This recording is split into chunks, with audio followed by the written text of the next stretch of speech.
Donc bonjour à tous. Alors aujourd'hui j'ai proposé de vous parler d'un sujet qui est d'actualité depuis un moment, qui est un peu délicat. Donc la place du chercheur quand il est mis en position d'expert sur le changement climatique et quel arbitrage sur les incertitudes dans la communication. Voilà. Donc bon, chaque mot est important et je vais revenir dessus dans la suite. Donc d'abord je vais vous parler de la position individuelle de l'individu chercheur, donc, qui fait de la recherche, mais qui fait aussi autre chose, et des différentes casquettes. Ensuite, l'expertise, plus particulièrement, dans sa définition et quelques éléments de pratique ou de normes, et les risques associés. Et puis, ça va nous amener à la gestion du risque et à l'importance de prendre en compte lorsque on bâtit une expertise. Et à ce moment-là, ça repose beaucoup sur les incertitudes et leur qualification, leur connaissance. Donc, j'illustrerai les démarches, y compris celle du GIEC, et puis celle plus d'un mouvement issu des sciences politiques dit post-normal, sur la montée du niveau marin. Voilà, avant de conclure. Alors, c'est très ambitieux. Donc, en fait, il y a quasiment deux volets. Donc, je vais peut-être aller un peu vite, histoire de laisser la place ensuite, lors du débat, sur les points qui vous auront le plus fait réagir, où on pourra essayer d'approfondir à ce moment-là en fonction de vos questions. Donc d'abord, les différentes casquettes individuelles. Être un individu, c'est pas évident. Parce qu'en fait, on fait plein de choses à la fois et on peut pas se découper en petits morceaux en disant aujourd'hui c'est ce morceau-là, demain c'est celui-là. On porte plein de casquettes différentes. Donc en tant que scientifique, évidemment. Alors le scientifique, lui, et ça permet de restreindre un petit peu aussi les différentes fonctions, ce qui permet en même temps de les cadrer. Le scientifique, alors c'est strictement personnel. D'ailleurs, en fait, ce que je vais vous exposer là, c'est tiré de mes lectures, de ma pratique, mais tout ce que je vous dis, c'est des considérations personnelles, avec mon expérience et mon point de vue.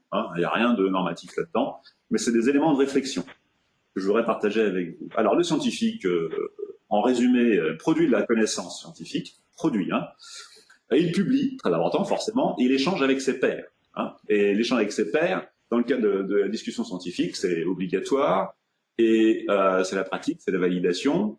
Mais quand on discute plus avec ses pairs, on n'est pas forcément dans le champ scientifique à ce moment-là. Alors l'expert, précisément, lui, c'est pas la connaissance qu'il produit, c'est une information pour les décideurs. À ce moment-là, il discute beaucoup avec les décideurs, les porteurs d'enjeux. Les porteurs d'enjeux ne sont pas forcément les décideurs, c'est des gens qui sont influencés par la décision, qui ont une part là-dedans.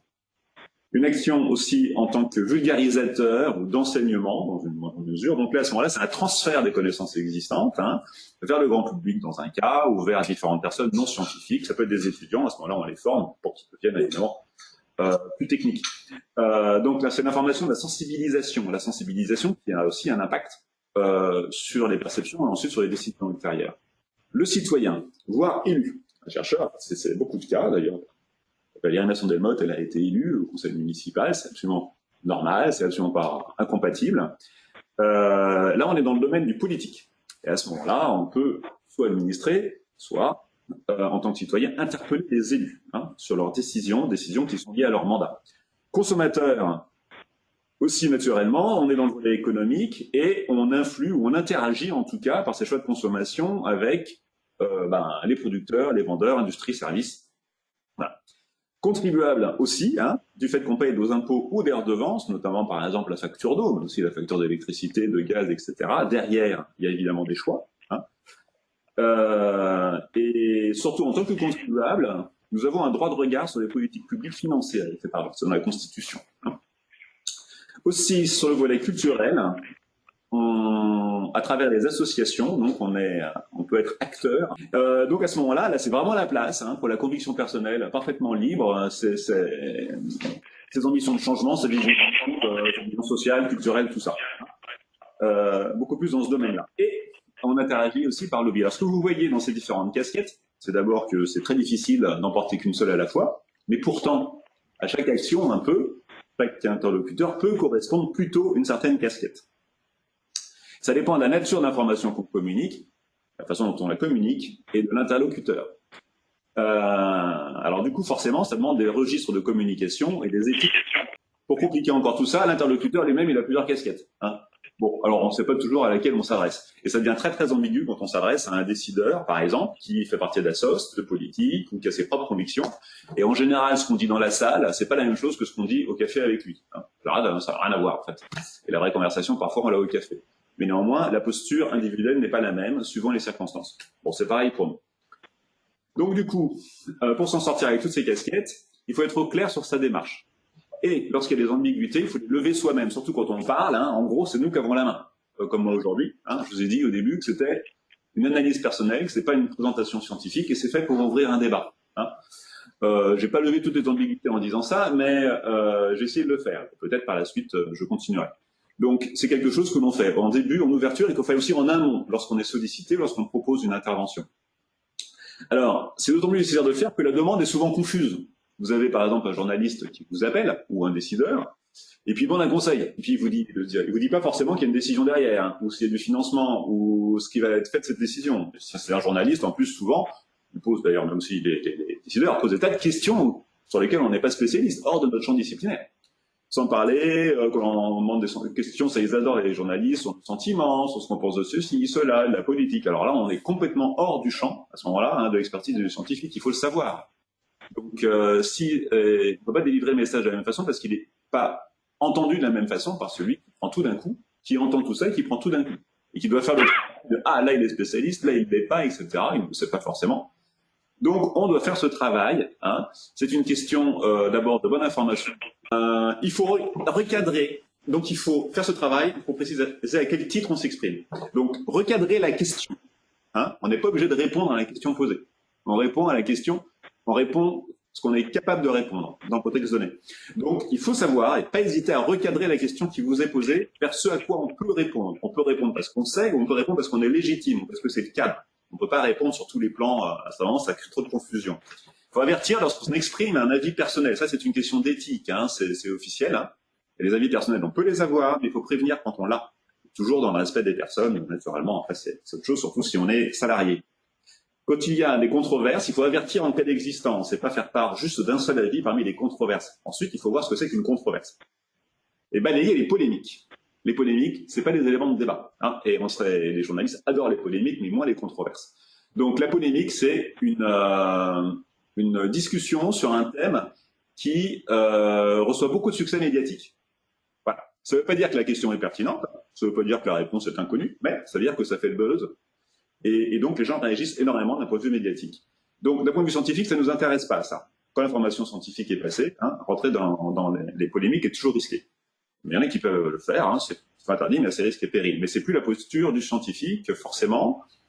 Et la controverse, par contre, c'est quand il existe des incertitudes sur la connaissance scientifique elle-même. Donc il y a un débat en cours, un débat argumenté de façon scientifique, avec des éléments apportés dans une méthode scientifique de part et d'autre.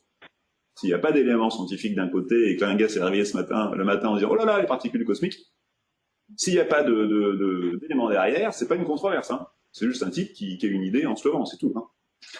Voilà.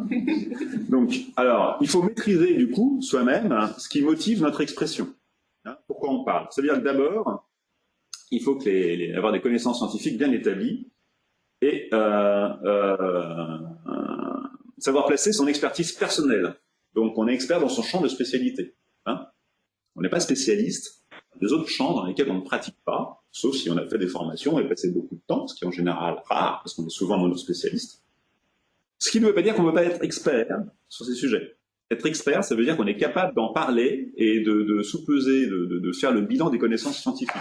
Un bon scientifique peut le faire s'il passe suffisamment de temps sur la biblio et des choses comme ça, pour pouvoir en parler.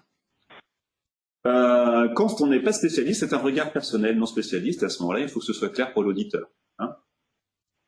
Donc, rester dans le cadre de son mandat pour éviter la confusion, on est soit dans un cadre d'expertise pour une décision ou de vulgarisation, hein, ou alors on est lanceur d'alerte. Ce sont des statuts qu'il faut vraiment assumer. Hein. Le lanceur d'alerte, c'est pas n'importe quoi, ça relève d'un droit de lanceur d'alerte qui présente aussi beaucoup de risques et beaucoup de responsabilités.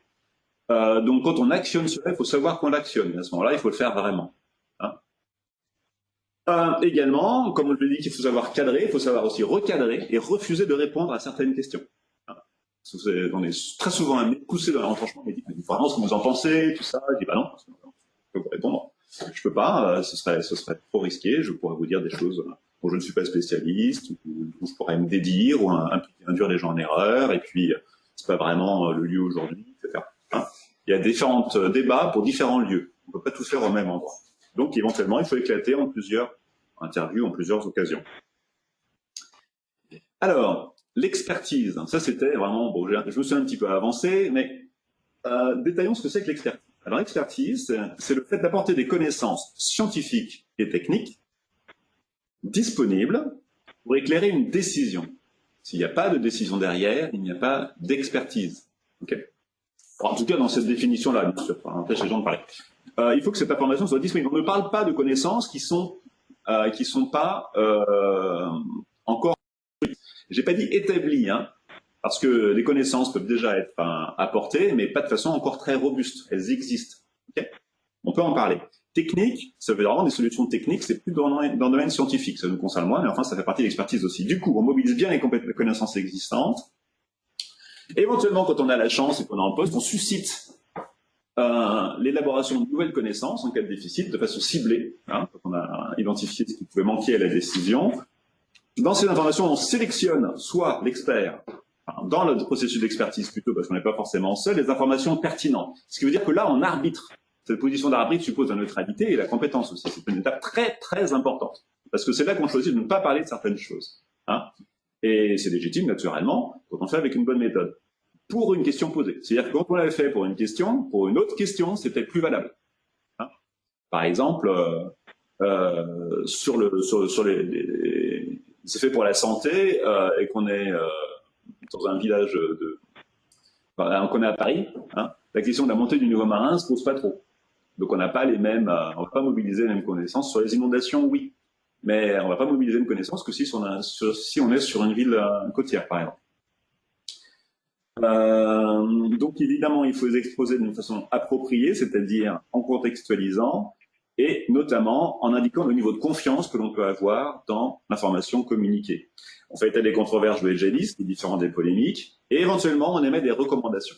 Émettre des recommandations suppose une question très très précise de qu'on a les compétences pour le faire. Et il faut être assuré que les recommandations ne vont pas effacer les débats éventuels, hein, qui peuvent rester sur les connaissances. Donc, donner des recommandations, c'est un exercice presque définitif, dans la mesure où on est souvent mis en position normative de celui qui sait. Hein. Donc, c'est un exercice extrêmement délicat, qui nous engage énormément quand on le fait. Il faut bien en avoir conscience. Quand on émet une recommandation, c'est quasiment comme si on proposait une décision. Or, la décision est dans le domaine de celui qui demande l'expertise, pas dans la main de l'expert. L'expert ne doit pas décider. Hein. Il donne l'information pour la décision.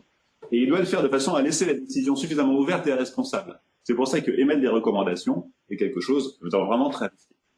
Alors, il faut le faire évidemment dans son champ de compétences, dans le champ de compétences de l'expertise, sachant qu'il peut y avoir des recommandations opposées. Hein. Parce par exemple, sur l'euthanasie, ils n'ont pas conclu sur une seule position, faut-il ou pas l'autoriser. On dit, il y a deux points de vue, pour l'instant, différents, avec telle considération. Et voici ce que nous pensons de la chose. La décision est un autre processus, un processus politique avec négociation, hein, qui n'est pas du ressort de l'expert.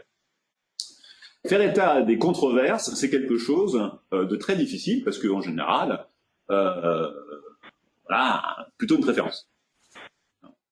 Donc là, la préférence l'a-t-on en tant que scientifique, en tant que citoyen, en tant qu'associatif, en tant que politique, en tant que décideur, ou en tant qu'expert. Voilà, c'est ça qu'il faut bien savoir. L'expert, lui, il n'a pas de préférence. Et donc, il doit faire fi, ou la part, de toutes les influences qu'il a, qui pourraient le pousser d'un côté ou de l'autre. La charte de l'expertise de l'Académie des sciences dit que le rapport d'expertise fait mention des points, que l'état des connaissances disponibles ne permet pas de trancher avec une certitude suffisante. Bon, comme on ne sait pas ce qui est suffisant, ça laisse la main. Mais c'est bien comme ça. Hein. Il fait état des controverses, liées ou non aux incertitudes, et mentionne les éventuels avis divergents exprimés au sein du comité des experts. Donc, je rappelle que les avis divergents doivent être appuyés scientifiquement. Hein. Il faut que ce soit dans le cadre d'une controverse scientifique. Pas d'arguments scientifiques posés, pas d'avis divergents, parce que pas d'avis. Okay. Donc, les points tranchés avec une certitude suffisante le sont en fonction de l'état des connaissances scientifiques du moment. Voilà. Il faut savoir, donc, un avis, ça bouge, hein, et c'est dépendant de ce qu'on sait. Il faut s'arrêter là. Donc, on nous demande souvent d'avoir un avis sur un truc. eh ben, il faut dire jusqu'où on ne sait pas. Et ça, c'est une des choses les plus importantes. C'est dites-nous ce que vous savez, dites-nous ce que vous ne savez pas, et dites-nous ce que vous en pensez. C'est les 3 questions suggestives qu'il faut se poser. Et dedans, savoir ce qu'on ne sait pas est aussi important que savoir ce qu'on sait. La charte de l'expertise privée, l'entreprise pour l'environnement, parle du principe de pluralisme, ouverture de l'expertise à la controverse complétée par la publication des convergences et divergences, etc. Avis de consensus, dissensus, on est sur le même point. Weigel, en 2010, disait qu'il y avait une perte d'information à privilégier certains modèles, alors en anglais, particularly when internal variability is large, more information may be lost by inappropriate weighting that could potentially be gained by optimum weighting. Donc là, c'était à propos des incertitudes sur les scénarios, les modèles. Il y en a qui proposaient de faire, de donner des poids et de faire une moyenne. Voilà. Voici ce qu'il en disait. C'est vrai, évidemment, le point de vue qualitatif. Donc, il faut préférer un large éventail de résultats à un arbitrage. Donc, pour faire une bonne expertise, quelques conditions. D'abord, évidemment, il faut avoir accès à l'information scientifique de base, pas celle qui a été réinterprétée, etc. Et la compétence pour l'interpréter correctement. Donc ça suffit, on n'a pas besoin d'être spécialiste. Il faut avoir accès à l'information et être capable de l'interpréter de manière scientifique. Alors, dans la charte d'expertise du CNRS, il s'agit d'expertise scientifique, d'une part, et institutionnelle, d'autre part. Je vais préciser après ce que c'est, mais pas d'expertise individuelle qui n'est pas portée par l'organisme. La qualité de l'expertise s'apprécie essentiellement au regard de la rigueur de la procédure, de la compétence et de l'indépendance de ceux qui la conduisent, de la traçabilité des sources, on dit sur quoi on a bossé, des exigences des méthodes mises en œuvre en matière de transparence, et notamment, et la clarté et l'exhaustivité du rapport final. Ça veut dire que, bon, clarté c'est évident, exhaustivité, on parle de tout, notamment de ce qu'on ne sait pas et des différents courants. Donc c'est quand même très large, et moi je trouve ça très bien, mais c'est pas forcément très connu. Donc, voilà. En outre, pour une bonne expertise, il suffit pas d'être assez fort d'un point de vue scientifique et bien cadré, il faut aussi comprendre les enjeux sociétaux associés à la question. Pour donner l'information pertinente. L'information pertinente, c'est qu'il faut savoir à quoi elle va servir et comment. Voilà, donc il y a cet aspect de la décision publique, du monde institutionnel, qui est important pour l'expertise. Et il faut être également indépendant, d'une part, des courants scientifiques internes, pour avoir sa propre objectivité, et d'autre part, indépendant des pressions des porteurs d'enjeux, enfin du monde extérieur, des pressions qui peuvent être extrêmement puissantes. Donc le meilleur expert, c'est pas forcément le meilleur spécialiste. Et c'est même pas forcément un scientifique. C'est quelqu'un qui est capable de mobiliser l'information et qui connaît les usages possibles et les besoins de l'autre côté pour mettre à l'adéquation. En général, un scientifique ne connaît pas les besoins organisationnels d'instituts, d'établissements publics, des collectivités, etc. Si ça arrive. Donc, le scientifique est souvent sollicité à titre individuel. Donc, ce qui veut dire que cette charte de l'expertise institutionnelle ne s'applique pas. Et l'individu est seul responsable de ce qu'il dit. Et donc redevable aussi par rapport à un certain nombre de choses. Au CEA, l'expertise sur ces sujets, alors ça ne se voit pas, mais l'expertise sur ces sujets de compétences spécifiques, est de l'ordre du conseil. Le CEA, c'est un établissement public à caractère industriel et commercial. D'accord? Donc l'expertise, ça se vend. Quand c'est pas dans ces domaines, notamment sur la gestion, etc., à ce moment-là, ça relève d'une activité extérieure. Donc en fait, le CEA n'est plus concerné. D'accord? Mais néanmoins, nous restons soumis à un devoir de réserve et un devoir d'information aussi, un devoir d'alerte. Alors, comme on est un petit peu en marge, il faut une organisation frontière. L'expertise, c'est le transfert vers la décision vers l'extérieur. Donc Guston avait analysé ça et proposé, enfin voilà, de stabiliser cette frontière. Donc en donnant un exemple aux US et en alimentant les scientifiques vers le fonctionnement de la société, en gros, et économique et institutionnelle, et des membres d'institutions, des chargés de mission, vers l'activité scientifique, en faisant des passerelles, voire des séjours chez les uns et chez les autres de plusieurs années, de faire circuler, et évidemment d'organiser des reconnaissances dans la carrière, des reconnaissances et des capacités professionnelles associées, en les valorisant en interne, que ce soit pour l'un ou pour l'autre, parce qu'en général, c'est dévalorisé. En général, c'est du temps perdu, ça nous coûte, etc. Parfois, c'est un organisme spécifique qui est mis en place. Donc, je vous donne l'exemple de l'ONEMA, où j'ai passé 3 ans et demi. Donc, c'est l'Office national de l'eau et des milieux aquatiques. J'étais chargé de mission justement pour l'expertise à destination des collectivités territoriales et au niveau national, etc., un peu l'Europe, sur la gestion quantitative de l'eau. Et notre travail, on était 20 sur différents aspects de la gestion du milieu aquatique. Notre travail, c'est de servir d'interface. Vous avez passé l'information des besoins aux scientifiques, on finançait les lacunes de connaissances, on mobilisait la formation scientifique, ce qui permettait d'être à la fois indépendant des chapelles scientifiques, ce qui est quand même très précieux, mais pas toujours le cas, et indépendant en théorie des pressions du monde sociétal, économique, etc. Bon, naturellement, ça marche pas bien parce que, en particulier en France, être à l'abri des pressions, c'est quelque chose quand même d'assez exceptionnel. Et c'est pas la règle. Mais au minimum, il faudrait quand même avoir une certaine organisation interne au laboratoire, expliciter et encadrer l'activité, et pourquoi pas au niveau des fédérations et l'ABEX, évidemment, je pense à l'IPSL en ce qui nous concerne. Alors à ce propos, donc l'organisation interne au labo, il y avait en 2013 une prospective au LSCE sur les actions sociétales. Donc notamment, hein, c'est un extrait arbitraire, hein, ce diagramme qui montrait différentes activités en fonction de deux axes assez révélateurs d'ailleurs des préoccupations lors de cette prospective. Intérêt scientifique d'une part, et d'autre part intérêt financier.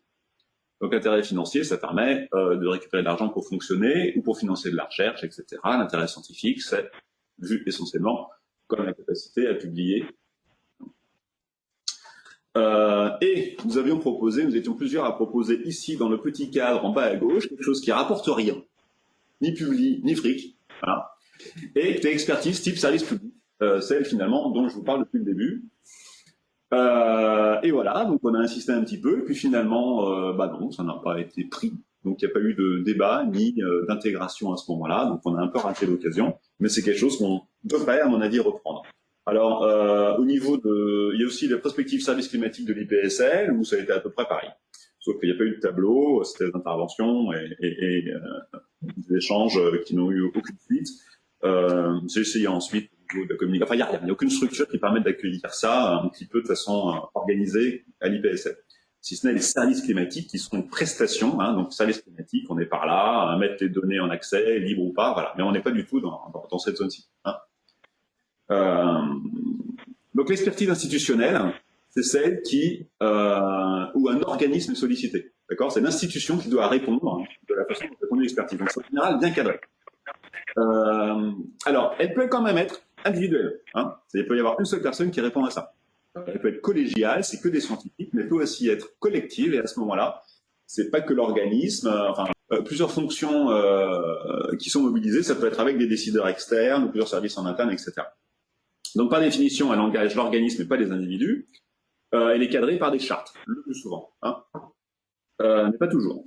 En tout cas, au CNRS, oui. Elle prévoit les obligations, notamment de composition des personnes qui participent, des méthodes de travail, de gestion des controverses, j'en ai parlé un petit peu. Un des avantages, c'est que ça sécurise les participants, un peu, hein, parce qu'ils restent quand même individuellement identifiables, et qui peuvent être ciblés quand même par ailleurs.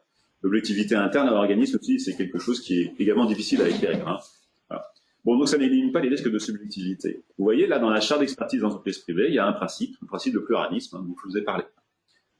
Par contre, l'expertise individuelle, non institutionnelle, elle, le chercheur est sollicité intuitu personné. C'est un concept officiel. C'est-à-dire pour lui-même parce que c'est lui.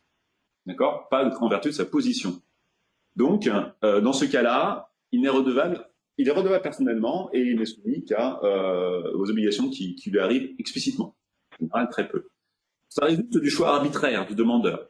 Le demandeur, ça peut être le ministère, ça peut être un organisme de bassin, ça peut être une ville, ça peut être n'importe qui, ou un journaliste, ou un tribunal. Okay, le tribunal convoque les experts à titre personnel. Hein, c'est très important. Bon.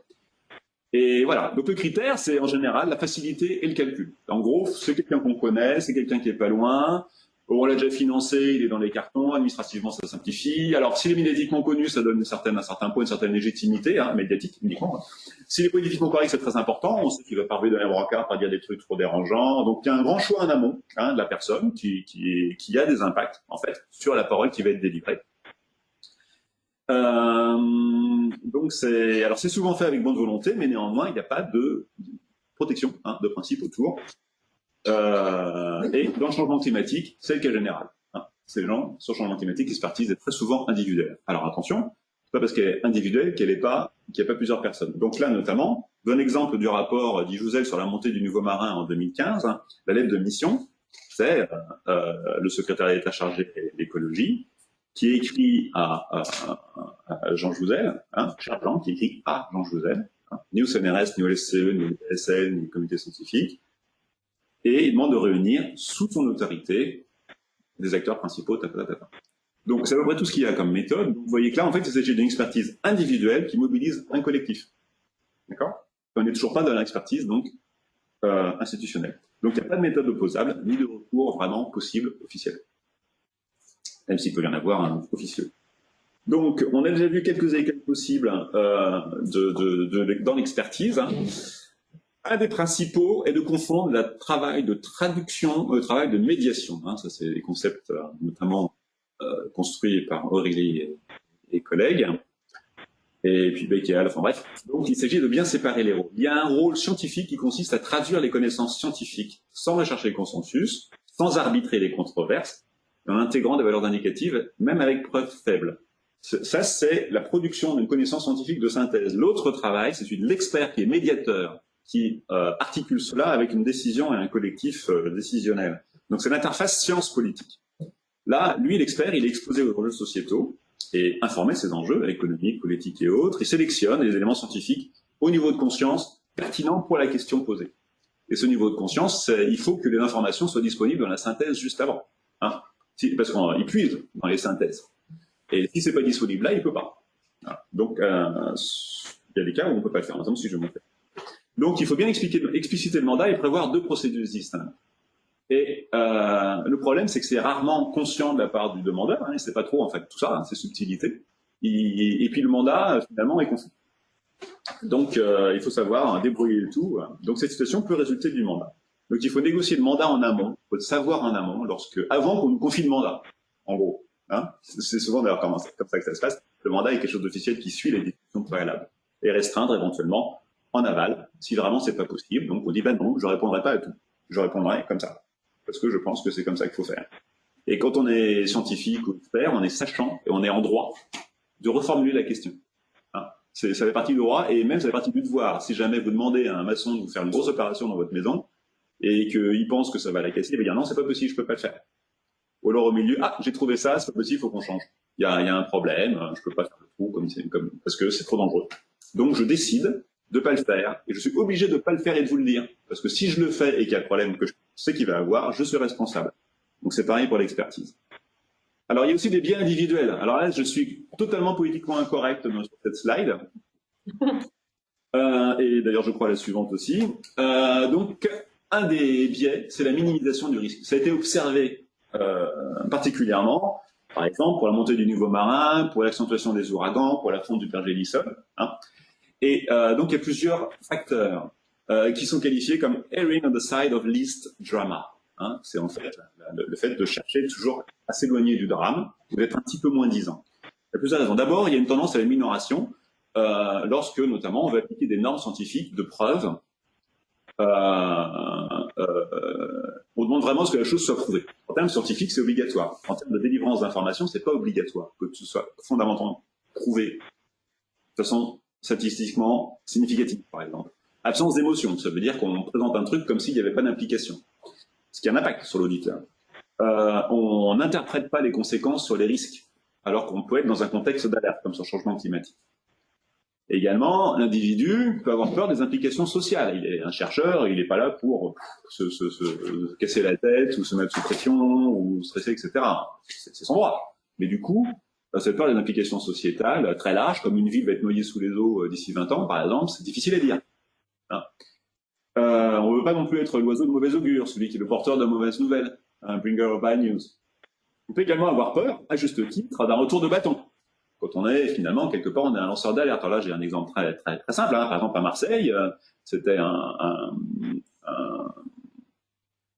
consultant dont l'avis était sollicité à propos de l'exposition de la ville de Marseille aux inondations et au changement climatique. Bon, il a exposé ce qu'il pensait. Et il a dit, voilà, peut-être 1 mètre et tout, ça fait tel quartier. Il a présenté ça une fois. Ensuite, il y a un type qui est venu le voir et qui dit, voilà, si tu reparles de ça, t'es mort. Voilà. Et il en a plus reparlé. Donc, suivant le contexte, vous voyez que c'est pas très facile d'aller jusqu'au bout de ce qu'on a à dire. Donc, il fallait bien cadrer, bien protéger. Ensuite, il y avait aussi la stratégie anti-climato-sceptique.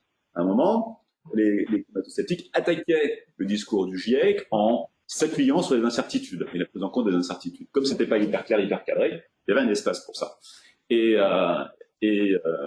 du coup, pour répondre à cela, le GIEC a choisi, sans doute à juste titre, de limiter ses propos aux seuls aspects, la confiance, à ce niveau de confiance. Ça peut être donc une stratégie donc de communication. Il y a aussi la peur de la réaction de déni, hein, qui est une peur qui touche davantage celui qui parle que celui qui l'entend, mais c'est tout ce qui, il y a aussi un risque de déni, donc d'inaction derrière, mais c'est quand même une stratégie de communication.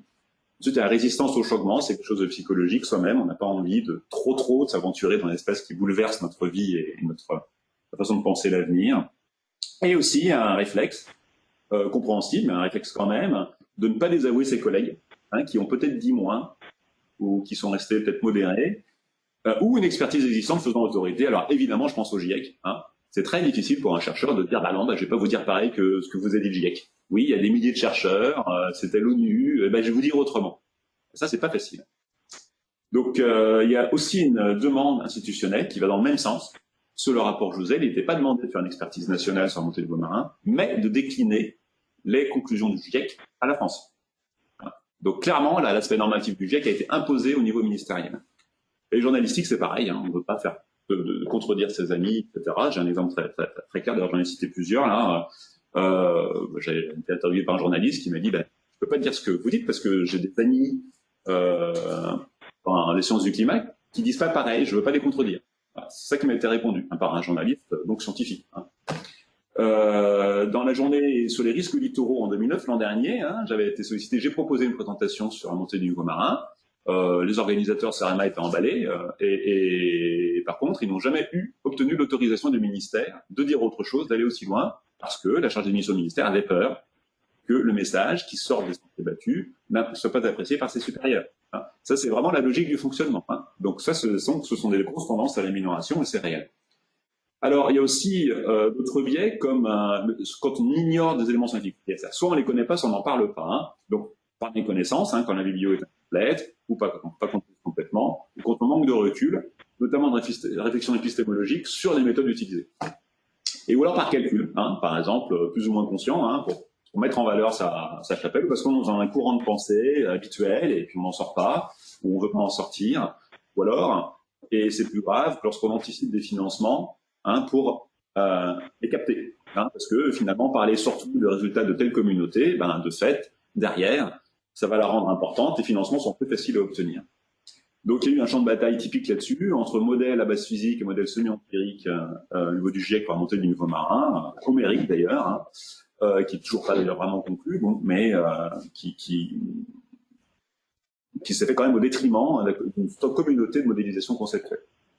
Voilà. L'autre problème, c'est la méconnaissance de la gestion du risque, c'est-à-dire de la méconnaissance de ce qu'il faut produire comme type d'information dans un cadre de gestion du risque, c'est-à-dire lié à la gestion des incertitudes, et c'est ce dont je vais vous parler maintenant. Les incertitudes et la gestion du risque. Donc, quelle information pour une décision robuste? Alors, vous ne voyez pas la citation, hop, je vous la mets. Ah non. Donc, c'est d'Oscar Wilde, j'aime beaucoup. Man can believe the impossible, but man can never believe the improbable. Et il témoigne par là de notre bien intérieur, hein, à accéder à certaines informations ou pas, juste en fonction de ce que l'on vient vraiment, ce à quoi on est préparé. Donc, il faut savoir que sur le sujet, la bibliographie, finalement, en sciences politiques, hein, est assez fournie. Et depuis, finalement, les gros débats du GIEC, depuis une vingtaine d'années maintenant, il y a quand même pas mal de monde qui a travaillé. Et au niveau du corpus intellectuel, on a tout ce qu'il faut pour comprendre, finalement, ce qui se passe et comment on doit, finalement, se comporter. En tout cas, les grandes lignes. Donc, je vais prendre l'exemple de la montée du niveau marin pour vous illustrer comment on peut s'y prendre plus ou moins bien et comment il faudrait. Alors, là, c'est une photo de glaciers qui fondent, hein, comme vous avez vu, et je pense que tout le sujet est là. Donc, rapidement, je vous parle un peu des processus. Très rapidement, parce que finalement, c'est surtout comment on va expertiser cela qui est important. Donc, le niveau marin à l'échelle centenale, au du siècle, grosso modo, subit et est influencé par plusieurs paramètres. Alors, évidemment, la fonte des glaciers, hein, la fonte des calottes polaires, la circulation océanique avec la température de l'eau, notamment, les perturbations des cycles hydrologiques, s'il y a plus de pluie en fonction des saisons, si c'est des pluies qui tombent sous forme de neige ou sous forme d'eau, etc. L'exorde des eaux souterraines, hein, qui ont contribué peut-être au tiers de la montée du niveau marin actuel, 8 cm. Voilà. Il faut savoir aussi que le niveau marin est quelque chose de relatif, hein, ça ne bouge pas pareil au niveau mondial. Hein, plus il y a le rebond glaciaire, il y a des formations de la croûte, tout ça, il y a aussi des mouvements statiques, liés à la tectonique, etc. Donc, on a des impacts globaux et des différenciations régionales. Alors, donc, comme je dis, géoïde, c'est-à-dire en fait le poids, la façon dont la croûte répond, mais aussi le régime de courant, de marée, le régime de houle, le régime météorologique avec les dépressions, etc., le vent et le rebond glaciaire, on en a déjà parlé. Il y a des processus progressifs qui sont souvent, c'est ceux-là qui sont modélisés, des processus catastrophiques qui, du coup, on les préhende de manière différente. Donc, le gros de la controverse se situe surtout là, sur les calottes polaires. Alors, les calottes polaires, elles, Sylvie pourra en parler mieux que moi, mais enfin bon, c'est pas le cas de parole, influencées par un certain nombre de rétroactions climatiques, donc des impacts directs. Tout à l'heure, on va compléter. Donc évidemment la température de l'air qui opère un affinement, mais les courants marins aussi, la façon dont ils se réchauffent et ils circulent, la façon dont ils s'immiscent sous la calotte pour la faire fondre et la soulever, la fragiliser. Vous avez la lubrification avec la vitesse à laquelle les glaciers descendent dans la mer. Les icebergs ensuite en fondant rétroagissent sur la température de l'eau. En libérant des espaces par fonte, vous avez l'albédo qui est affecté puisque vous avez plus de terre sombre, forcément que de neige, mais aussi la poussière qui diminue l'albédo de la glace. Le changement des précipitations peut être moins de neige, plus de pluie. Le fait que ça descend, ça change les vents. Éventuellement aussi la température globale, la circulation au-dessus. Voilà. Bon, vous avez aussi des processus en dessous, mais qui dépendent moins du changement climatique. Après, vous avez des processus d'aggravation, éventuellement, par fragilisation lorsque la banquise finalement disparaît. C'est de l'eau en surface, mais c'est quand même l'eau qui mécaniquement fait un peu arc-boutant dans certains cas. Voilà. Donc c'est là plus particulièrement que se situent donc les controverses. Donc vous avez notamment cette marine base, cette calotte qui est posée en partie sur les fonds marins. À l'équilibre, il y a la glace qui arrive par au-dessus, puis la glace qui part par là-bas, ça se casse, etc. Ça fond. Mais hors équilibre, si jamais ça se casse plus vite, donc l'état stationnaire s'équilibrer. Il y a cette limite-là qui va reculer.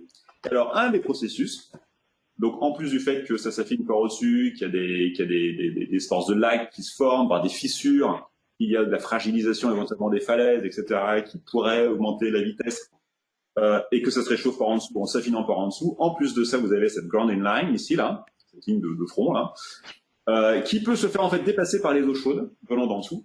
Et du coup, ces eaux chaudes avancent, soulèvent, fragilisent davantage, etc. Et là, on a un auto-entretien de l'accélération de la fonte. Voilà. Donc ça, c'est un des processus qui fait débat, fait moins débat aujourd'hui, enfin qui faisait débat énormément. Et ça a des applications très importantes, puisque ce type de calotte, en fait, là, vous avez l'Antarctic West ici, l'Antarctic West est essentiellement marin. Bon, vous avez un petit peu, ça se voit pas parce que c'est caché là, mais un petit peu aussi l'Antarctique Est, un peu le Groenland également, vous voyez, bon, moins. Donc c'est vrai qu'on parle surtout ici de l'Antarctique Ouest, mais vous avez des contributions à long terme des autres calottes polaires marines. Voilà. Donc, comment fait-on face à ça? Alors, vous avez la voie classique, je vais vous montrer un petit peu comment on marche dans les pas du GIEC. Et effectivement, on marche en rang. Alors, il y a une nomenclature de confiance qui est critère pour figurer au résumé pour décideurs. C'est très simple. Donc vous avez un axe, c'est très simple, à mettre en œuvre c'est plus compliqué. Évidemment, c'est la preuve, donc consistance, en quantité, qualité, type. Et l'autre axe, c'est le consensus. Est-ce que les gens sont d'accord ou pas? Et puis la moyenne, la somme des deux, la moyenne, bref, ça donne la confiance, l'indice de confiance. Et alors, quand vous êtes avec un indice de confiance moyen ou plus, c'est bon. Vous pouvez figurer au résumé pour décideurs. Et puis sinon, vous pouvez pas. Alors, c'est respecté pour l'essentiel. En tout cas, pour la montée du niveau marin, c'est respecté. C'est très important parce qu'un décideur, il lit le résumé pour décideur. En fait, non, pas lui. Enfin, c'est ses aides, ses assistants, etc. Ceux qui lisent le chapitre, disons, les conclusions de chapitre du groupe de travail 1, les conclusions, déjà, ça fait 10 pages, ça moi, je sais pas 50 pages. Déjà, ils sont pas nombreux, faut vraiment des spécialistes. Alors, lire le chapitre lui-même, là, c'est même pas la peine. Je sais pas s'il n'y a pas ceux qui l'ont rédigé, il y en a qui le lisent. Et donc, finalement, vous avez toute cette série d'arbitrages, à la fin, vous avez l'information qui a été sélectionnée pour vous. Et suivant ces critères. Donc maintenant, quand on fixe un critère de confiance, ça veut dire qu'on décide de ne pas parler d'un certain nombre de choses. Ça peut s'assumer, il y a une stratégie derrière, etc. Mais enfin, c'est une information qui n'apparaît pas. Et à partir de là, on empêche toutes les analyses qui pourraient être basées sur ces composantes qui ne sont pas apparues dans cette occurrence d'expertise-là. L'autre grille d'analyse, c'est les intervalles de probabilité. Donc, typiquement, la trame de fond, en gros, c'est qu'on a une gaussienne ou une distribution qui existe et qu'on est capable de penser, et que dans ces distributions, on va avoir deux intervalles, l'intervalle likely, probable, bon, qui en fait regroupe 2 chances sur 3. D'accord? Donc, il laisse de côté 17% à droite, 17% à gauche. Donc, 17% des cas les plus graves, c'est-à-dire 1 sur 6. Okay, et puis l'intervalle very likely, c'est quand on veut être plus large, donc c'est plus probable, donc effectivement, on a plus de chances de tomber dedans. Alors le very very likely, c'est 100%, donc vraiment, on est sûr de tomber dedans, et encore, quand on a pensé à tout. Donc c'est même pas complètement sûr. Donc vous voyez que very likely, finalement, ça retient plus de cas improbables. C'est le cas. Bon, mais c'est pas grave. Et donc à ce moment-là, on rejette 1 sur 10, c'est-à-dire en fait 1 sur 20 dans les plus graves. D'un côté, par exemple. Enfin, souvent, c'est le côté. Et potentiellement très éloigné de la moyenne. Donc quand on parle de la moyenne, finalement, de ces intervalles qui sont des intervalles plutôt centraux, vous voyez, ils sont centraux. Donc, on ne sait pas jusqu'où ça va sur les bords. Et les distributions sont évidemment souvent très très déformées vers les événements plus forts. Donc, le GIEC sur la montée du niveau marin rend compte, voilà, de cette manière-là, à travers des scénarios, des missions que vous connaissez bien, ces courbes-ci, qui montrent ces courbes, donc c'est très très quantitatif. Voilà, la montée du niveau marin. Si je prends un scénario pessimiste, on est jusqu'à par rapport à l'actuel, 1 mètre en médiane, et puis 1,20 m max. Sachant qu'on a déjà pris 24 cm depuis historiquement, environ. Donc, en fait, ce sont surtout, exclusivement d'ailleurs, les résultats des modèles à base physique, cette courbe-ci. Donc, elle ne synthétise pas l'ensemble des connaissances. Bon, le RCP de 2.6, il est moins probable, mais il est présenté à égalité de vraisemblance. Donc, ensuite, derrière, il faut expliquer ce que ça veut dire. Il n'y a pas d'intervalle very likely, parce qu'on n'est pas capable de le produire. Enfin, c'est plutôt ça. C'est pas tellement ça. C'est que la confiance, il ne faut pas capable de produire la confiance. L'intervalle very likely, on pourrait le produire, mais on ne sait pas quelle confiance avoir dans cet intervalle. Et donc, du coup, on n'en parle pas. Bon, voilà, on passe. Alors ensuite, vous avez une considération sur la dynamique qui fait que quand on fait une erreur, cette erreur-là, enfin, cette marge-là, ne correspond pas temporellement à la même marge. Donc en gros, on est plus tolérant sur la dynamique, sur l'erreur sur la dynamique de montée du niveau marin dans le scénario 2.6 que dans le scénario 8.5. C'est pas apparent quand on met juste cette fourchette. Voilà. C'est peut-être anecdotique.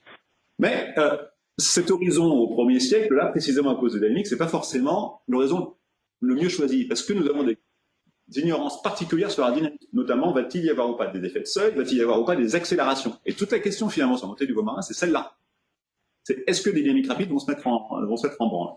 Donc vous voyez sur la montée du niveau marin et différentes contributions, au Greenland, là, vous voyez ici, vous avez un effet de seuil, des modèles, qui montrent qu'au-delà de 1,2 ou plus 1,7 degrés, on franchit le seuil avec une forme très très importante, mais au bout d'un temps infini. Au bout d'un temps fini, 2000 ans, ça reste, voilà, c'est quand même 2 fois moins faible, mais plusieurs ans, juste pour le Groenland. Antarctique, on n'en voit pas, vous voyez qu'au total, on a quand même un effet de seuil important, et il se trouve que par rapport au passé, eh ben, ce seuil a été franchi. Ensuite, les modèles semi-empiriques, il y a eu tout un débat là-dessus, c'est des modèles boîte noire. Ils disent, je ne cherche pas à reproduire le processus, mais je regarde autrement quelles pourraient être les variations avec des observations. Soit liées à la température, liées aux émissions, ceci, cela, c'est pas très important, c'est des méthodes différentes, assumées, non physiques. Et vous voyez ce que ça donne là, c'est lequel. Donc c'est différentes sources, surtout Rahmstorf, mais pas seulement. Donc pour le RCP 8.5, avec 2 hypothèses différentes, vous voyez en grisé l'estimation des modèles à base physique du GIEC et celles qui sont issues de ces différents modèles. On va jusqu'à 1,5 m, 1,6 m, par exemple. Et alors, ces résultats n'apparaissent pas dans le résumé pour décideurs parce que ils sont jugés low confidence. Voilà. Notamment, il y a une grosse controverse, physiquement, les processus, tout ça, ça se discute, etc. Et donc, à cause de ça, parce que cette résultat est trop boîte noire, ces résultats ont été écartés. Mais il a été dit à juste titre que, en fait, d'accord, ces boîtes noires, c'est assumé, mais en fait, les modèles à base physique sont également, dans de nombreux espaces, des modèles boîte noire. Les comportements, ils sont résumés agrégés, ils sont résumés quand ils sont calés sur des observables qui finalement sont influencés par d'autres paramètres que ceux des calibrations, etc. Et donc en fait, il y a plein de boîtes noires partout dans un modèle à base physique. Et du coup, c'est aussi légitime de faire une grosse boîte noire que d'articuler plein de petites. Donc ça donne l'impression d'une sévérité différentielle entre les deux. Et il y a effectivement une dissymétrie d'affichage, d'intervalle de confiance qui accentue une impression d'incohérence. Alors, avec ou sans fond de dynamique, Bon, finalement, bon, le GIEC en parle un petit peu en légende, dans la légende. Il dit finalement ce qu'il y a dedans. Donc en fait, ce qui se passe, c'est que, bon, je passe un peu vite, mais ce qui se passe, c'est que, bon, d'abord, il y a un arbitrage, hein, au profit de la fourchette basse, pas de valeur haute. Mais ce qui se passe, c'est qu'en fait, dans cette AR5, le GIEC donne l'impression qu'il a inclus la fonte dynamique. Hein, vous la voyez ici, là, including dynamics, c'est marqué là. Hein, et c'est dans la légende qu'on se rend compte que non, il n'y a pas toutes les dynamiques. En fait. C'est les dynamiques rapides telles que modélisées par les modèles à base physique. Ce qui vous donne des estimations qui sont extrêmement faibles. Et puis vous avez la Antarctic Ice Sheet dynamique, ben, ils savaient pas trop pour les scénarios graves, mais ils l'ont quand même mis en transportant la valeur pour les scénarios dont ils étaient capables d'évaluer à peu près un niveau. Donc en fait, tout ce chiffrage qui donne l'illusion que cette dynamique catastrophique possible est prise en compte, mais ce n'est pas le cas. Donc les incertitudes de scénarios ne sont pas explorées par rapport à la fonte, et la présentation est clairement la délusoire, donc elle est en fait vraiment trompeuse. Donc une gestion incertaine de l'incertitude. Alors comment faire pour rechercher des valeurs utiles pour la gestion? C'est la voie post-normale, donc avec un article de Funchkovic, bref, initiateur, et il faut mettre les mains, hein, il faut fouiller, il faut mettre les mains dans la boue, il faut mettre ça en frontal et chercher. J'en ai un exemple déjà, l'usage des tests statistiques. Ça va sûrement faire polémique. Donc, là, c'est une courbe aléatoire avec une tendance et un bruit gaussien. Et est-ce qu'elle est instationnaire ou pas? Y a-t-il une tendance ou pas? Bon, on la regarde, c'est flux, la tendance, je l'ai mise, ah oui, c'est vrai. Et alors, quand on pense au processus, qu'on est spécialiste du sujet, on peut se dire, ouais, en fait, on la voit pas trop, mais je pense qu'il y a une tendance. En tout cas, il ne faut pas la négliger. Alors, comment je vais faire? Si je m'appuie sur les tests statistiques, vous voyez, là, c'est le test de Fisher, sur les variances, qui montre qu'en gros, 14% de chance de se tromper, hein, donc en disant qu'elle est stationnaire. 14%, bon, c'est beaucoup, c'est pas beaucoup. Alors on a un critère, un seuil à 5% qui dit que voilà, si c'est en dessous de 5%, c'est bon, on valide. Au-dessus, non. Alors il faut savoir que c'est totalement arbitraire hein, et purement culturel. Hein. Donc il n'y a aucune raison de choisir un pourcentage tant qu'on n'a pas une question derrière et qu'en fait on n'a pas précisé la question. Ce qu'on veut savoir en fait derrière, c'est pas si c'est stationnaire, c'est si c'est non stationnaire. Et ce qu'il y a, c'est qu'avec ce risque de premier test, on a juste montré qu'on peut dire que c'est stationnaire avec un risque. On n'a toujours pas dit si ce n'est pas stationnaire. Ça, c'est le risque de deuxième espèce. Est-ce que c'est faux? Alors, est-ce que c'est 14% de chance d'avoir tort en disant que c'est un stationnaire? Non, ça, on ne le sait pas. Pour faire ça, il faut faire notre hypothèse en disant c'est un stationnaire de telle manière, combien j'ai de chances de me tromper? Donc, en fait, c'est le risque de première espèce d'une hypothèse différente. Et donc là, je vous ai montré l'hypothèse, le modèle linéaire ou le test de Mann-Kendall. Et là, vous avez, si on valide l'hypothèse d'une tendance linéaire, 19% de chance de vous tromper, ou le test de Mann-Kendall, qui est juste une stationnarité, qui dit que vous avez 20% de chance de vous tromper en affirmant que ça suit 7, voilà. Et vous voyez quand même 14, 19, 20, c'est pas loin. Donc, en réalité, on a à peu près autant de risques à dire que c'est un stationnaire qu'à dire que c'est stationnaire. Est-ce que pour autant, il ne faut pas dire que c'est un stationnaire? Les deux hypothèses cohabitent, vous voyez. Et ça, c'est le mauvais usage des tests de stationnarité. Si vous utilisez que le premier, bah, vous allez passer sous silence le fait que ça pourrait être aussi un stationnaire. Donc vous avez le droit de dire que c'est un stationnaire. Et là, vous avez autant le droit de le dire. Okay, et peut-être que même vous avez bonne raison de le dire, parce que vous pressentez que ça va changer ensuite ou se poursuivre.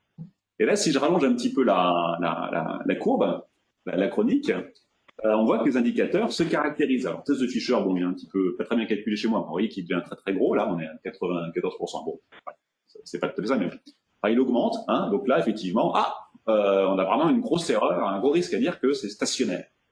Et puis, le modèle linéaire, on n'avait plus que 7% d'erreur, ou 5% avec le test de Mann-Kendall. Donc là, en théorie, on est rassuré. 5% c'est bon, donc je peux le dire. Mais en fait, vous voyez que vous avez peut-être attendu 20 ans pour le dire. Et qu'on a peut-être perdu un temps pour peu. Et c'est exactement ce qui s'est passé, par exemple, sur les tendances, sur les plus extrêmes dans le sud-est de la France. Hein. Évidemment, tout le monde sait maintenant aujourd'hui que ça s'est passé. Sauf qu'avant, on n'était pas sûr. Donc, il y en a qui disaient, mais qui ne devaient pas le dire, ou enfin, qui ne se sentaient pas légitimés à le dire. Et vous voyez que sur cette chronique, c'est le risque à dire qu'il y a une tendance effective sur la sévérité des précipitations. Donc aujourd'hui, on voit hein, dans la chronique, on voit que beaucoup en sont accrus de 20 à 40% au-dessus de la normale précédente. Alors, vous voyez que si on s'en tient aux données jusqu'aux années 2000 environ, eh bien, en fait, ouais, non, ça ne veut pas, voilà. En fait, on n'est pas légitimé par les tests statistiques pour dire qu'il y a une tendance. Mais si on rajoute juste 10 années de chronique, on se rend compte que la p-value s'effondre en dessous même des 5%. Donc, est-ce qu'il faut attendre vraiment d'être là pour en parler? Et en fait, moi, ce que je vous explique, c'est que vous avez le droit d'en parler avant si vous pensez que c'est une tendance à venir. Elle n'est pas encore validée par les chiffres, mais elle est encore statistiquement défendable. Et il ne faut pas hésiter à le faire. Voilà. Donc, c'est la nomenclature du risque. Je vais vous dire que ce qui est important dans le risque, c'est qu'il y a les risques prévisibles et les risques imprévisibles ou imprévus. Et que par rapport à ça, il y a 4 attitudes. C'est un petit peu dommage que je ne puisse pas vous détailler ça, parce que j'étais très bavard. Donc le risque vu comme un monstre, hein, parce que ça fait peur, et les impacts aussi. Et qu'en gros, il y a 4 étapes. 2 étapes où on se base sur les risques prévisibles. On essaie de les quantifier, soit par statistique, soit par scénario. Ensuite, où on les reconnaît pleinement, on ne sait pas trop les gérer. Et enfin, on leur donne toute la place, c'est-à-dire qu'en fait, on laisse la place aux incertitudes, aux controverses et aux avis divergents. Et bon, le GIEC se situe là, et l'apprentissage, on peut espérer qu'on va descendre un petit peu vers le bas, vers l'assimilation. Donc les risques potentiels, qui sont ici, font partie de l'ignorance reconnue quand on sait qu'ils existent. Et puis vous avez les risques potentiels mais inconnus. Les black swan, les effets surprises, quoi. Et ceux-là, on en parle assez peu, on est vraiment gêné avec. Et pourtant, on peut les gérer. On peut en parler, on peut poser une expertise là-dessus. Voilà. Donc, bon, il y a différentes méthodes pour estimer l'incertitude. Il y a des méthodes qui sont plus robustes vis-à-vis de ce qu'on ne connaît pas, des known unknown et des unknown unknown. Notamment bon, des analyses de pédigré et puis stakeholder involvement, c'est-à-dire l'application des porteurs d'enjeux qui ont leur propre expertise, qui sont sensibles à des enjeux qu'ils ont connus ou qu'ils suspectent sur leur propre territoire et qui sont pertinents pour leur territoire. Extended peer review, ça veut dire que la relecture n'est pas uniquement scientifique, mais se fait aussi avec les stakeholders, parce qu'il y a beaucoup de gens compétents dans les administrations territoriales et nationales, et ailleurs, il y a beaucoup aussi de bureaux d'études, il y a beaucoup de gens compétents qui ne sont pas scientifiques sur ces questions, et évidemment des scénarios qui incluent ces wildcards, genre effondrement des banquises, des calottes polaires. Pardon. Donc, l'inclusion des parties prenantes non scientifiques est très importante dans la construction de cette expertise, dès le début, d'une part, pour bien définir les questions pertinentes sur les enjeux, pour savoir quelles sont leurs vulnérabilités grâce à leur expérience et leur imagination, et pour construire l'exploration des pistes éventuellement d'adaptation, notamment. Donc, voilà, donc ça j'ai déjà dit. Donc, les actions les attitudes par rapport à ces incertitudes sont variées. D'une part, vous avez la prudence par rapport aux risques avérés dont on peut mesurer la fréquence. Okay, c'est simple, on est prudent, donc on choisit ce qu'on fait, on sait ce qu'on fait. La prévention, c'est pour les risques dont on ne sait pas trop s'ils sont faciles s'ils vont arriver, hein, mais on s'y prépare, on les connaît, on a des idées d'amplitude. Et vous avez la précaution, qui est l'art en fait de se prémunir contre les risques inconnus, mal caractérisés. Ce principe de précaution traite donc des risques potentiels. Et là, du coup, il faut avoir des mesures qui sont versatiles, prendre des précautions en amont, s'autoriser à changer, etc. Pour en discuter peut-être une autre fois. Voilà. Donc, du coup, forcément, le principe de précaution est beaucoup plus fort pour gérer les risques non prévus ou imprévisibles. L'approche du GIEC, par contre, elle est très très mauvaise sur cet aspect-là. La résilience, notamment, c'est un autre aspect. Bon, bref. Donc du coup, vous aurez compris, je vous le détaille pas, que la méthode du GIEC, elle, pour monter au niveau marin, ne permet pas de notamment en raison des black swan qui consistent dans l'espace de controverse à ce qui pourrait se passer qu'on n'arrive pas à caractériser, hein, donc tout ce qui est de confiance incertaine, l'effondrement, la perte d'arc-boutant, des effets de rétroaction, etc. Et pourtant, pour se décider, il faut quand même avoir des chiffres ou des chiffres de projets qui ne sont pas des prévisions et qui sont des nombres de travail. Donc voilà, qui dépendent des enjeux. Donc je vais aller très très vite. Ce qu'il y a, c'est que quand on fait un arbitrage, je vous l'ai dit, quand on fait un arbitrage, en fait, on devient subjectif. Quand cet arbitrage n'est pas mis en face, n'est pas partagé. Le risque, c'est vraiment ça, c'est de devenir subjectif sans le dire, d'introduire un arbitraire. Donc voilà. Et donc, quand on regarde un petit peu plus largement les informations sur la montée du niveau marin pour se décider, il faut aller très très large. Donc, il faut d'abord regarder d'autres chapitres de la R5, puisque en fait, je dis qu'un décideur, il lit que le chapitre Sea Level Rise. Il lit pas le chapitre réversibilité ni long terme, hein, mais il faut quand même fouiller là-dedans. Donc, on a d'autres valeurs, hein. Il y a 7 mètres maximum. Bon, en fait, c'est juste le Groenland, donc normalement c'est 15, peut-être plus. Les climats passés, dernière interglaciaire, 5-10, mais les climats passés, c'est aussi le Pliocène. Alors pour le Pliocène, on n'a pas les mêmes chiffres entre la R5 et les hauteurs. Hein. R5, 14 à 20, hauteur 15 à 35, voire 60. Tout ça pour démonter des températures de 2-3 degrés, vous voyez. Interglaciaire, 6-9. Alors vous avez aussi ce qu'ont fait les voisins. Qu'est-ce qu'ils ont décidé les copains? Donc New York, par exemple, est allé jusqu'à un maximum de 2,5 m dans son projet actuel de réaménagement des côtes de Manhattan notamment. Les sœurs de la Tamise jusqu'à 2,7, révisable. Les Pays-Bas, 1,3, ils sont un peu vulnérables. Mais quand même, ils passent à 2,4 pour 2200. C'est vrai que pour eux, c'est plus difficile. Donc forcément, quand on voit déjà d'une part que le passé nous indique des montées très rapides, et d'autre part que d'autres villes ont fait leur propre expertise et sont arrivées à des valeurs qui sont bien plus élevées que celles du GIEC, évidemment, ça incite à faire de même. Alors que croyez-vous que la France a fait? La France est basée sur le rapport qui était lui-même basé sur les résultats du GIEC et donne une valeur de travail, préconisation nationale de 60 cm. Voilà. Alors, évidemment, j'en ai parlé à de nombreuses reprises. Hein. Pourquoi? Enfin, bon, beaucoup de gens sont conscients. Et ce qui m'a été répondu, je ne dis pas qui, si on avait pris 1 mètre en 2100, ça aurait été la révolution. C'est-à-dire complètement impossible à manager en France à cause des répliques des maires, des industries, etc., de ce que ça signifie sur les villes, sur le foncier, etc. Donc en France, on n'est pas capable de gérer ça. Donc New York City, voilà, ben vous voyez, ils ont fait des zones, et la question c'était how bad can it be? C'était pas dites-moi quelle valeur prendre, hein, avec vos critères à vous. Dites-moi jusqu'où ça peut aller, on va décider ensuite. Voilà. On va décider en fonction des coûts et de ce que ça représente en abondant, etc. Alors qu'est-ce qui s'est mal passé dans l'expertise du GIEC? Donc plusieurs choses. Pourquoi ces choix ont été faits, hein? Parce que des choix ont été faits, des choix conscients ou inconscients. La mission était ambiguë dès le départ.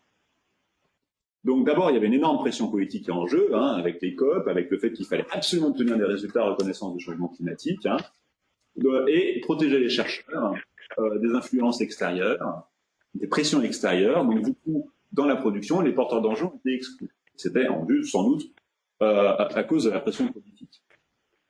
L'objectif de l'expertise était d'accompagner des négociations, derrière, d'emporter l'adhésion collective. Donc c'est un objectif. L'objectif n'est pas de s'adapter, l'objectif c'est de convaincre. À ce moment-là, il y a un objectif de résultat. La synthèse scientifique n'a pas d'objectif de résultat. Par contre, on est obligé du coup d'avoir une stratégie de communication. Cette stratégie de communication, c'était des arbitrages sur ce qu'on dit, surtout beaucoup en réponse au climato-scepticisme qui alors était instrumentalisé, organisé et extrêmement puissant, avec des gros risques finalement de ne pas aboutir. Le discours, ensuite, est traité comme normatif par tous ceux qui ont participé, hein, pour ne pas fragiliser le processus, ou pas dire les collègues, etc., ou pas dire autre chose que ce qu'on a dit dans cette enceinte. Ça, c'est difficile aussi. Donc, il n'y a pas de charte de méthode imposée à la commande sur les controverses. Donc, forcément, derrière, des incertitudes, ça crée des conflits. Aussi, il faut noter une surreprésentation de la communauté de modélisation du climat, de modèles à base physique, si je veux dire. Hein. Du coup, la controverse est née à ce moment-là avec les modèles semi-empiriques, qui d'ailleurs ont été conçus en partie pour titiller la modélisation à base physique, car jusque-là, la confrontation des idées était plutôt absente, et ça, c'est aussi parce que la communauté des modélisations du climat est aussi autoporteuse, hein, très nombreuse, des financements, des revues, etc. Hein. Donc, c'est vrai que là, la confrontation était obligatoire, alors que dans d'autres disciplines, comme en hydrologie d'où je viens, cette controverse est dépassée depuis 10 ou 20 ans déjà. Hein. Entre modèles conceptuels à base physique, on a tout le matériau, il n'y a aucun problème. Bon, c'est des méthodes, chacun sa méthode. Voilà.